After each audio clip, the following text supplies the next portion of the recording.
There's wisdom, there's knowledge, there is opportunity in the scar tissue that surrounds our deepest wounds, our deepest pain. So every single one of you listening to this, you have your own scar tissue. You have your own stories. This is why you see people have breakdowns years after a loss. Why does it happen? Well, it's because we often don't know what to say, or we're told to just be strong. Toxic positivity is when we mask positivity or growth mindset in a toxic way by trying to bypass it or gaslight it.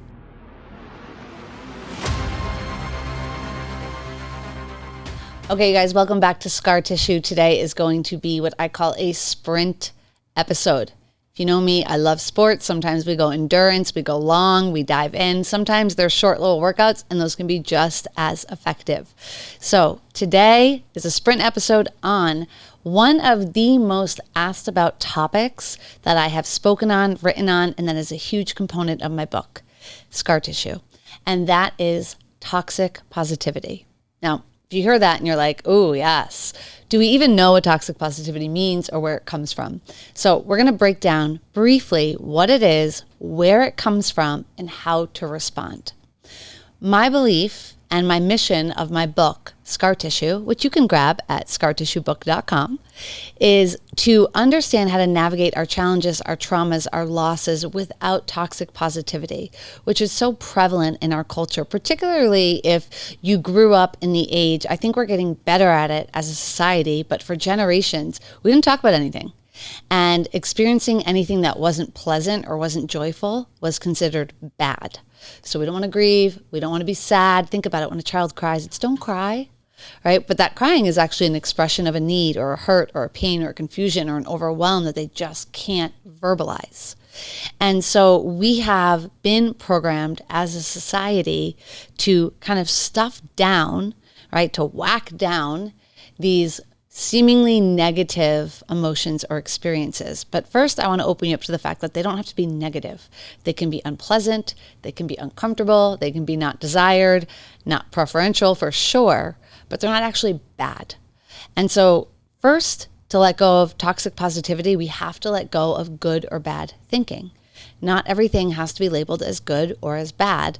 There's a lot of gray, and there's a lot of different ways in which things have opportunities for us. I call it hidden gold, hidden opportunities, all woven within scar tissue, which is the idea that there's wisdom, there's knowledge, there is opportunity in the scar tissue that surrounds our deepest wounds, our deepest pain. And I know I am not alone in my particular loss that I write primarily about, though I've endured many, as many of you had, is the loss of my daughter, Layden, who passed away in 2014. Everyone's carrying a story. So every single one of you listening to this, you have your own scar tissue. You have your own stories. And my guess is whether internal toxic positivity, or you have toxic positivity yourself, or external, other people have done that to you, usually subconsciously and unintentionally, right? The desire is to be supportive. We're going to get rid of it because it's not productive. And we can't grow in it. In fact, we can't grow in anything if we just stuff it down. There is a chapter in my book, again, Scar Tissue, called Whack-A-Mole, where it's this idea where we take something that we don't necessarily like the way it's working or it's not feeling good and we just whack it down.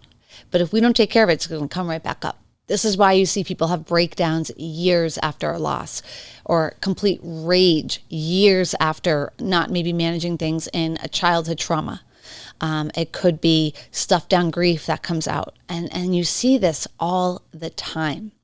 And so we got to talk about it. We get to do the work. We get to be in the burn. So toxic positivity, what is it? Well, toxic positivity is when we mask positivity or growth mindset in a toxic way by trying to bypass it or gaslight it. What do I mean by that? Well, it could be instead of honoring that somebody's feeling sad or somebody is grieving, we try and just brush by it. We try and sweep it under the rug. We try and tell them to look on the bright side. These are not helpful because the feelings that are coming up, whether your own or somebody else's, they are real. Now, I always say, is this real and is this true? And what can be really real is the way someone's feeling. What's true is true or not, most likely not, are the stories they're telling themselves about what they're feeling. But the feelings are real. And so we get to manage those and navigate those and hold space for those to clean and clear them and move forward, not to sit in victim, not to drown ourselves in sorrows. We don't do victim mentality here, right? It is very growth mindset, progressive mindset. So understanding that toxic positivity and this muscling through is actually not a growth mindset. It's bypassing, it's avoidance. It's actually a huge manifestation of avoidance. So toxic positivity, why does it happen? Now that we know what it is, why does it happen? Well, it's because we often don't know what to say. Or we're told to just be strong, or that if we're feeling sad, we are broken. There's something wrong with us. We're not going to move forward. And so with that, we want to really be able to understand the ways in which there is gold, there is power, there is leverage in these moments, in these experiences. Look at toxic positivity, if it happens to you, as really someone's lack of tools. So if they don't know what to say, their default, their discomfort with your pain, with your grief, with your struggle is going to be to try and get out of it. Think of fight or flight. Toxic positivity is a way of flight. We just try and get out of it. So the person, or you doing this to yourself, because we can toxic positivity ourselves, or people doing this to you, don't take it personally, right? Don't take it personally. Understand that every behavior is exhibiting a need. And so the behavior is exhibiting a need to get out of the discomfort where they feel powerless. They don't know what to do. They don't know what to say. And that's really uncomfortable. So see the humanity in that. Oftentimes we get angry when people don't know what to say or they don't say the right thing, but don't take it personally and see the humanity of the person who just doesn't know what to say. Then you learn how to educate them if you choose. So the reason in which toxic positivity will come about isn't because people don't want to help. It's because they don't know how to, or they don't have the tools to.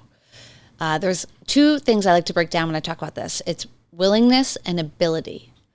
And so you can't get water from a rock, okay? You can try and get water from a rock all you want, but you're just going to keep beating that rock, trying to get water, and it doesn't have the ability to give it to you. There will be people in your life who you're going to want to support me in this way, support me in this way, support me in this way. They don't have the ability. So you don't want to keep beating them down for it. Other times it's a matter of willingness.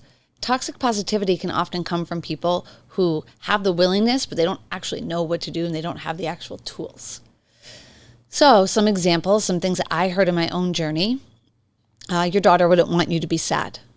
Well, that's not helpful, because now not only am I sad, now I feel guilty for feeling sad because my daughter wouldn't want me to be sad. So on top of my sadness, now I have guilt.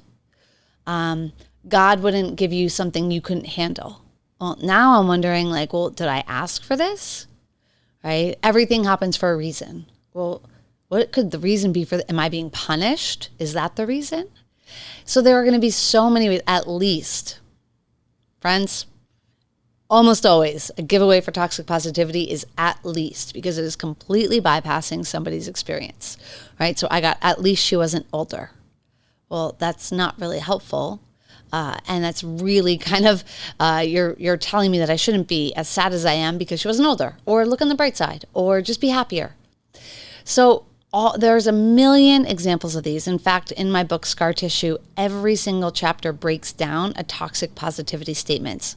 And what I'm going to give you here before we wrap this sprint episode are 3 different ways to respond. All of these apply to any statement, and I write these down. The first one is a non-response. This is going to be for people who you don't really want them in your life, you don't need them in your life, or maybe you're not in a place to even handle a response because you are just holding it together. That could be a smile, that could be walking away, that could be a deep breath, but it is a complete non-response. The second is a boundaried response. Now, really, these are all boundaried, but for example, it could be something along the lines of, that's not very helpful for me right now. Another could say, another way of saying that is, that doesn't serve me in this moment, or I'm not able to feel that right now. That doesn't resonate with me. Boundaried responses are not offering an explanation. It is just simply drawing a line in the sand as to what is an okay way to engage with you and what is not. Then the last one is going to be what I call an educated boundaried response, which is these are going to be people in your life that you actually want to support you and you want to train them, you want to coach them, you want to teach them. And you might have a conversation, as I did, as to why do I have to coach the people in my life how to show up for me? Well, we do. Oftentimes we do, because people don't know what to say. They don't have the tools and they're not mind readers. They don't know how you're feeling. And so they're reaching for whatever they can. And so here's where we have a little bit of compassion, right? We have a little bit of grit and we let go of the why me? Why do I have to do this? And instead we choose to be the creator of what we want, the creator of the relationships we want, the creator of the way people show up in our lives. So a boundaried educative response could be taking that boundary further. For example, if somebody says, Layden wouldn't want you to be sad, and I wanted to educate them, I would tell them how I was feeling. So that's not super helpful for me. I know you're trying to help, but when you say that, now I feel guilty for feeling sad, which makes me shut down. So I understand again that you're trying, but what would be more helpful is X, Y, or Z. And you're letting them know an alternative. And that could be just listening or asking how to support me or maybe taking me to the movies to distract me. Now, teammates is a whole chapter in the book Scar Tissue where I teach you how to build your team and your teammates on who can do what.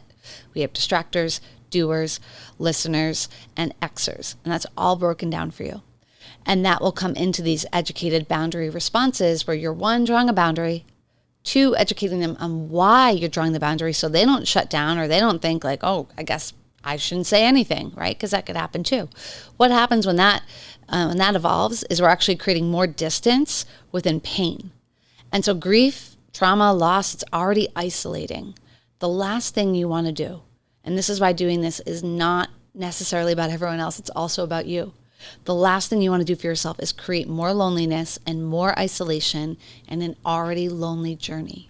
So then when you educate them and you let them know why that doesn't feel helpful, and then give them an alternative of this is how I would love for you to show up for me, people innately want to be helpful. They want to be someone positive in your life. And so they are going to, more likely than not, appreciate when you teach them how to support you. And so I hope this helps as we break down toxic positivity. This is one of many sprint episodes coming your way. Again, you can grab the book at scartissuebook.com, and we'll see you on the next episode.